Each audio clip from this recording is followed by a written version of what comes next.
təsvir ki, Azərbaycanın müstəqilliyi ola bilməz və biz referenduma getməliyik.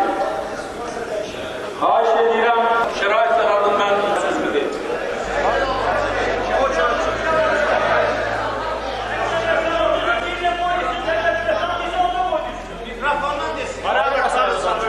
Mən mart ayında da demişdim, iki yüzlü siyaset aparmak da olmaz.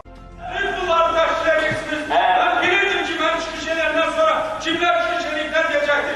Bunların hamısı sizin senatınızdır. Kan tökülüb, cinayət yapılıb, böyük faciə baş verib. Ancaq bunun dərinləşməsinə heç vəchlə yol vermək olmaz. Məni bu günləri bura dəvət edərkən mən Əbülfəz Elçi bəydən də xahiş etdim ki, mən Gəncə şəhərinə gedib vəziyyətlə tanış olandan sonra gəlib təkliflərimi verə bilərəm. Mən istəmirəm ki, mənim indiki Gəncəyə səfərim bir deputat qrupunun səfəri olsun.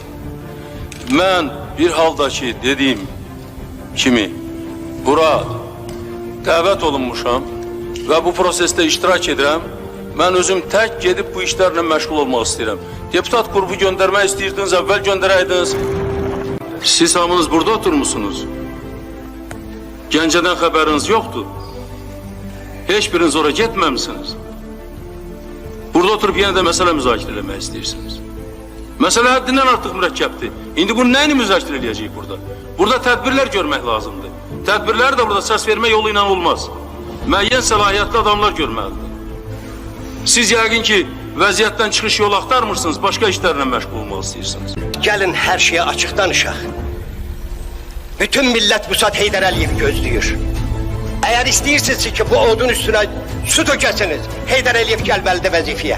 Respublikada idarə etmə iflis vəziyyətindədir və buna da ehtiyac yoxdur demək ki, Ali Sovetin sədri yoxdur, Respublikanın baş naziri yoxdur və belə bir ağır şəraitdə də bu müzakirələr Respublikanı ağır şəraitdən çıxarmayacaq. Mən xahiş edirəm, Azərbaycan Respublikası Ali Sovetinin sədri vəzifəsinə irəli sürülmüş namizəd Heydər Əlizoğlu Əliyevin namizədliyinə münasibətunuzu bildirəsiniz. Qərar qəbul olundu.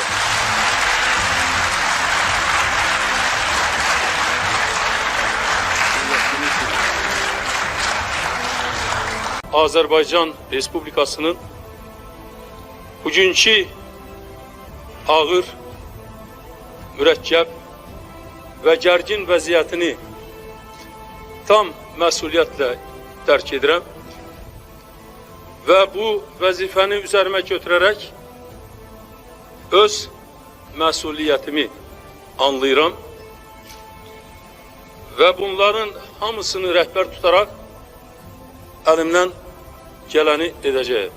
Heç kəsin şübhəsi olmasın ki, mən ömrümün bundan qalan hissəsini harda olursa olsun, yalnız və yalnız Azərbaycan Respublikasının müstəqil devlət kimi inkişaf etməsinə həsr edəcək.